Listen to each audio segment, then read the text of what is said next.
what?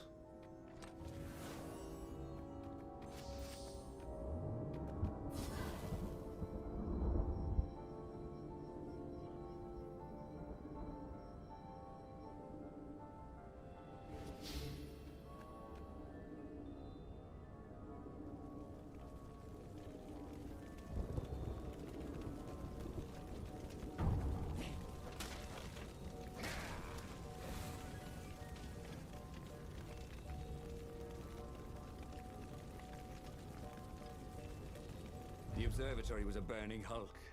Dead scientists and black feathers everywhere. The ravens had taken special care to burn the reanimated witness to cinders. Zenobia stared at the carnage. He didn't want me to hear the witness, did he? I guess not. What's your plan? She asked. So, Reynardo explained his brilliant gambit. Sending Lapino to get the Iblastone, become super powerful and corrupted, provoke the Emperor into using the core against him, thus blowing up both of them, and hopefully the fleet too. Let me visit your council, she said, shaken. I want to help. Could he really trust her?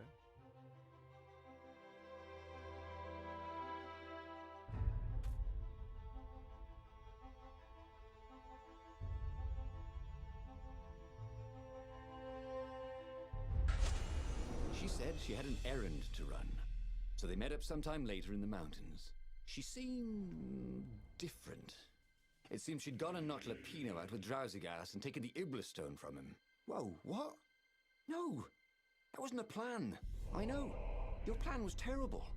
Now where's the council? Couldn't we just go somewhere? Quiet, Talk this over? You lying son of a bitch. They're not here. Her sword was bloody. I told you the truth. Well, mostly. I'm going to kill my father now. But first, I'm going to kill you. And that is exactly what she did. He tried something bold and paid the price for it.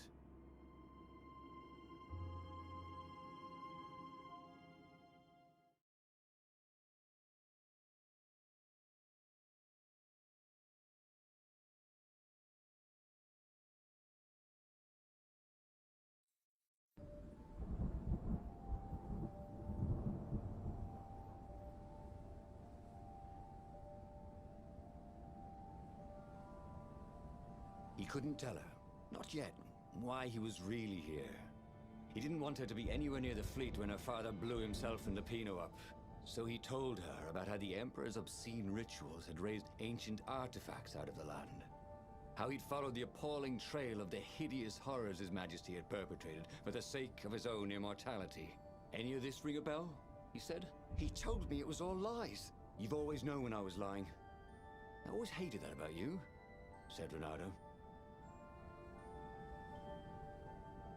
The rebellion had started after atrocities that the Empire hushed up. Reynardo had rescued a priest whose order had been massacred for one book. He had slept in a burnt village. Dead kittens and puppies had come to tell him what the Emperor had done to them.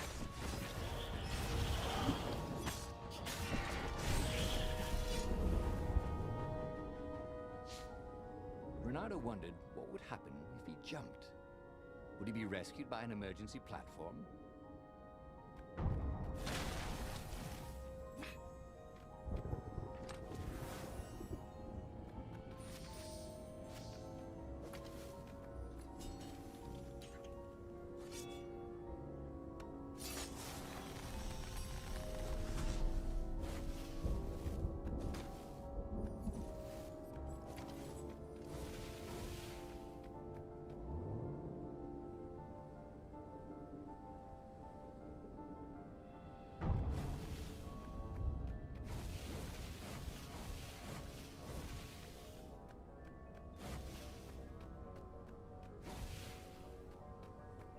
Everybody who wants to die, raise your weapon.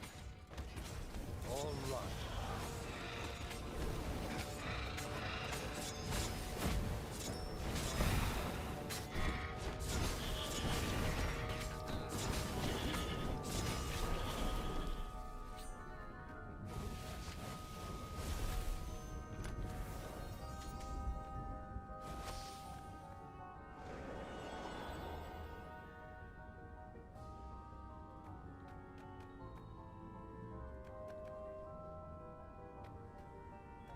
Look down, he thought.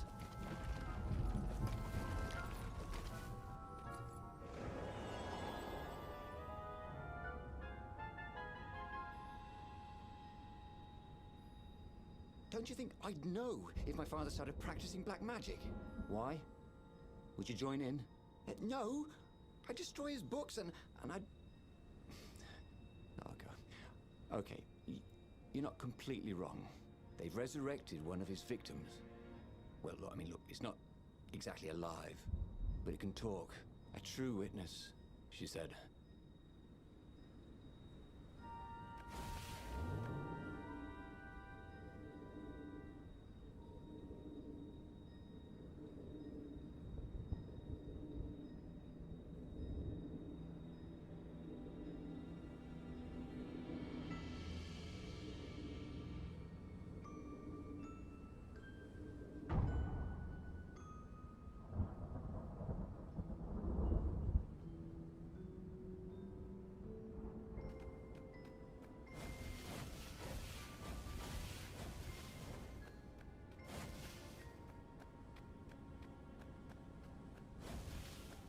People had laughed at the government workbench placement program, but you could see the benefits everywhere.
The observatory was a burning hulk.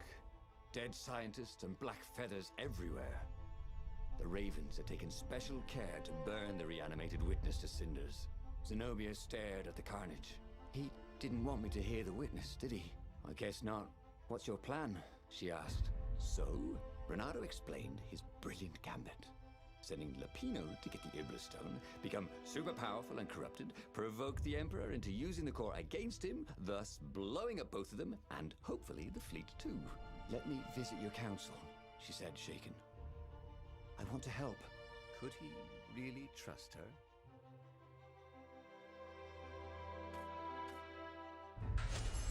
He'd done it. He'd made Zenobia see how evil her father really was. He wished she didn't feel this urge to join in the rebellion. After all, he'd taken care of the Emperor, right? Yeah, but she'd always been conscientious like that. She told him she had to go somewhere first. So Reynardo gave her the location of the secret base, and they agreed to meet in the ruins. He had a very good feeling about this.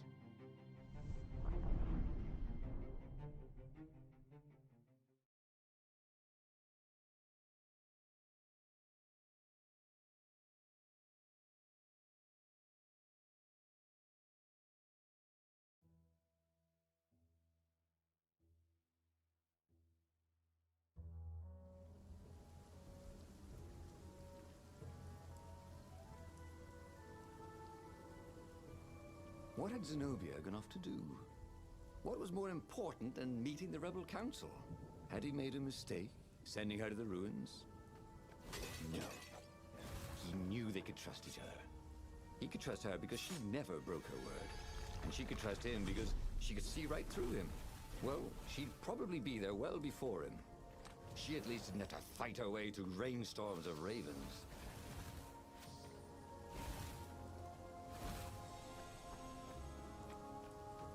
Reynardo knew the raw power he had gained could be molded into greatness.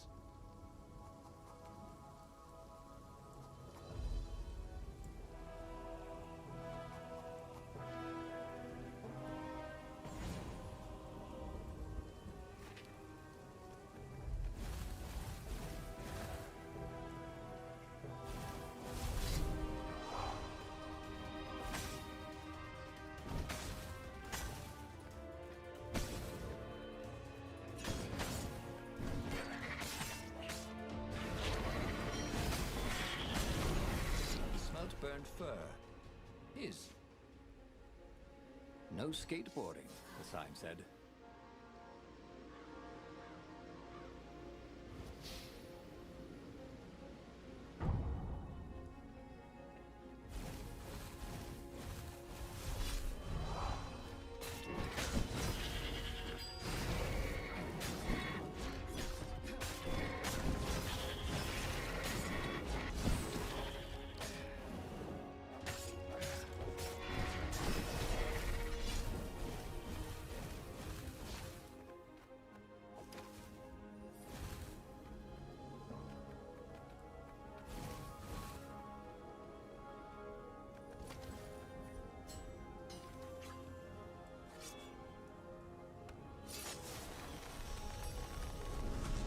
It was time for a little exploration.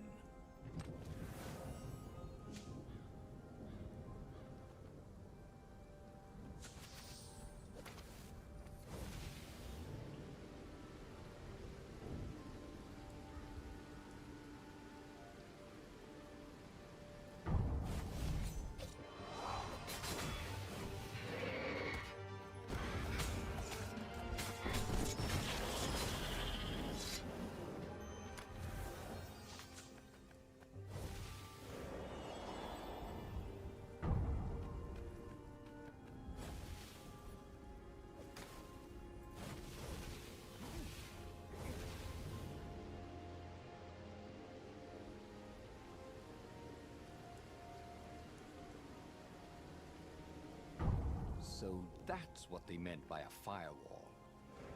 What unlocks a firewall?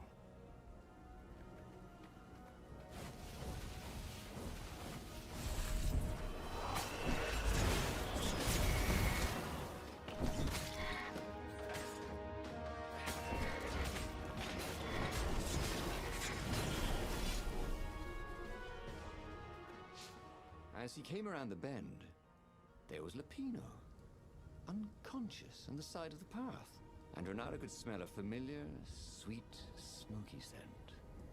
Who? Zenobia. It had to be. She never used a combat spell when she could use drowsy gas. That meant she had the Iblis stone. What would it do to her? She hated her father now. She'd kill him for sure. The council wouldn't mind if she killed the Emperor, but murdering her father would destroy her. He had to get to whatever ledge she was on and talk her down from it.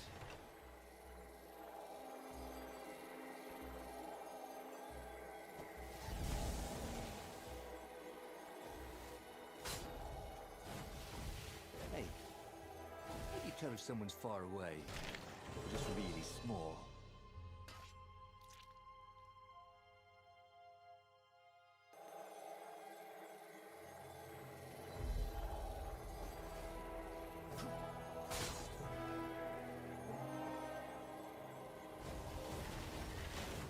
Long stairs. So he was close to the rebel base. Nothing was on fire. So far, so good.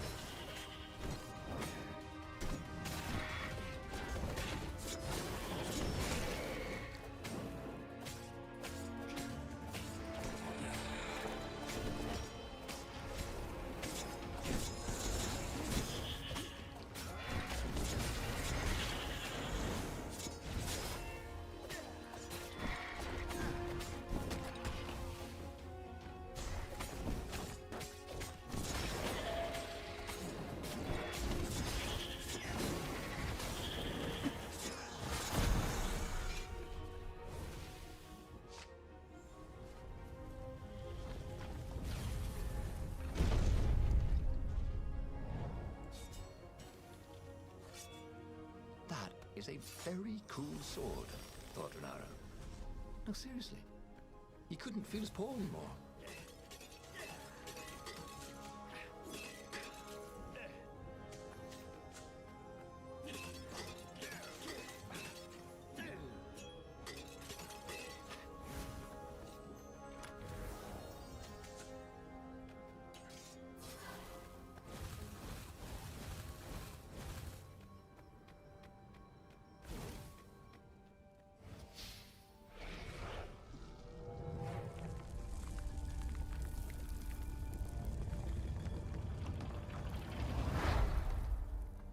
Everyone in the council chamber was dead. Zenobia stood shivering in the courtyard, drenched in blood. Why? He managed. They started arguing with me. I lost my temper and I wanted their blood. Well, not me. The stone did. Why did you take it from Lupino? I had a plan. You had a stupid plan, she said. I'm going to go kill my father now. No, you can't. You'll just take his place. You'll become worse than him. Get out of my way, or I'll kill you too.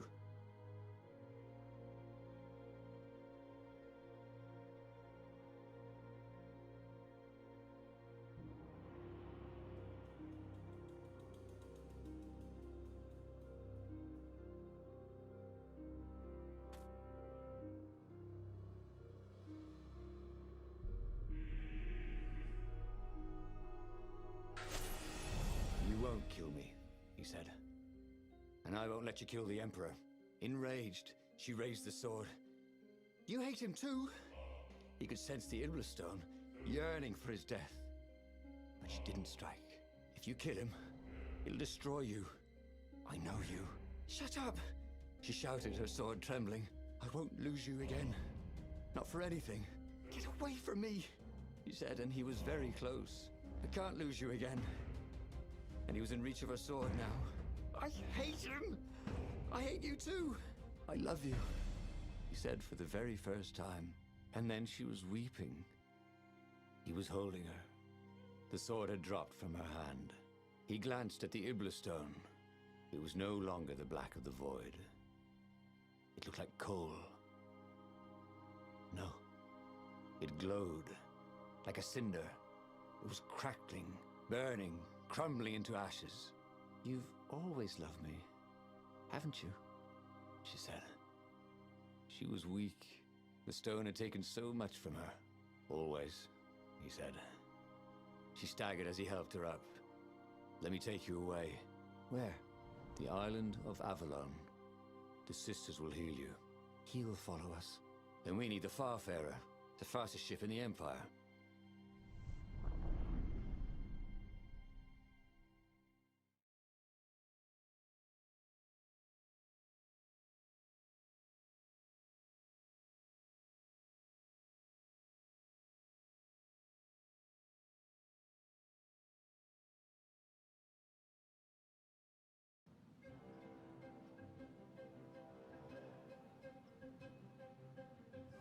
The Empire had seized his ship. They'd have to take it back.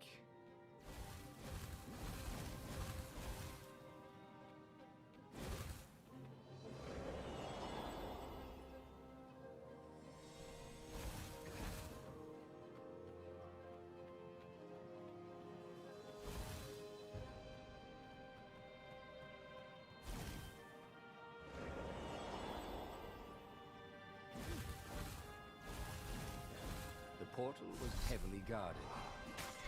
They must go someplace they really didn't want it to go.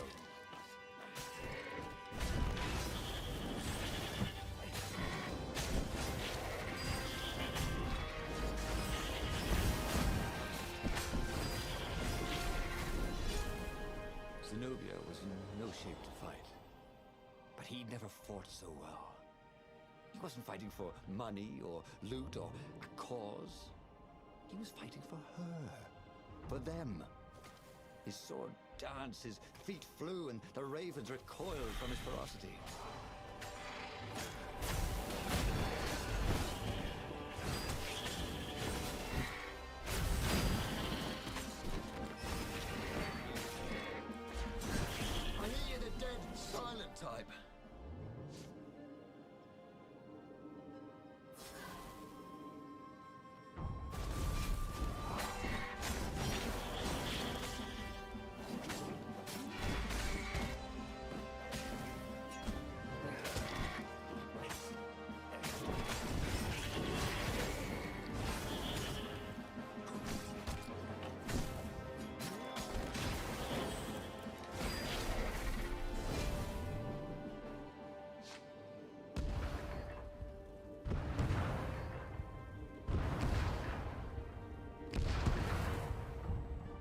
it was, his beautiful skycraft, the Farfarer. They would fare very far indeed, beyond the Empire, beyond the reach of the Empire, to the mystical island of Avalon. He didn't know exactly where it was, but he knew he could find it. And they would find peace there. Second star on the right, and straight on till morning, laughed Zenobia. And they laughed together for the first time in a long time.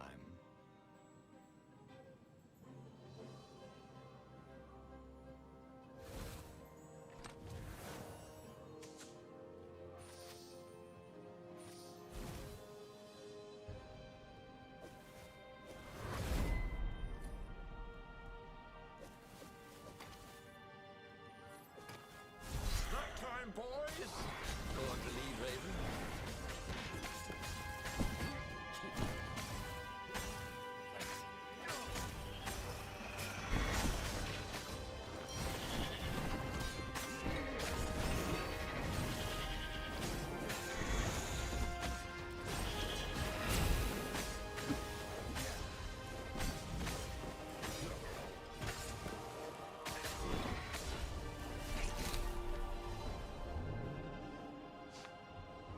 Imagine if you built a house on one of these things. It'd be amazing. It would be like having a boat.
Reynardo had always wanted a flying carpet. This was more like a flying tabletop, but it would do.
But they did not go unnoticed. Scout ships lifted off, and the long lance of the Imperial flagship. Reynardo turned downwind to gain speed. The Raven ships could pursue, but they couldn't close. The Farspeaker croaked, "You return her and live!" "Go sacrifice yourself," yelled Reynardo. "Then you won't have her either." On the flagship, the Emperor was readying some arcane weapon. It couldn't be. It was the core. A devastating beam lanced out of the flagship. Reynardo zigzagged wildly to keep the Farfair out of it. Now the Raven scout ships were closing the distance, and the beam was getting closer too. Then came a blinding flash, and the air was searingly hot all around him. There was a thunderous, deafening roar. He could smell burnt oak and burnt feathers and burnt flesh. But when he could hear and see again, they were alive and unhurt. And they were alone in the sky. Zenobia embraced him. They had done it. Through luck and through love, they had won the war. "Avalon, here we come," he said as he held her arms wide in the prow of the boat and let her feel its speed. "Maybe the real Avalon is wherever we're together," she said. And so, after a bit of an argument, Reynardo and Zenobia went to one of the two Avalons. The one shrouded in mists, or the one in their hearts. But which one they went to, I'll never tell. He'd done it. He'd forged his own destiny. Well, he hadn't actually done it, but he knew what he would do. Reynardo smiled at the book. He practically wanted to kiss it. The kid's sacrifice hadn't been in vain. He'd saved the book and saved the world. Reynardo owed him and his mother so much. Reynardo lowered the mainsail and let the Farfarer shoot forward in the breeze. Second star to the right, and straight on till morning. This time, he would win.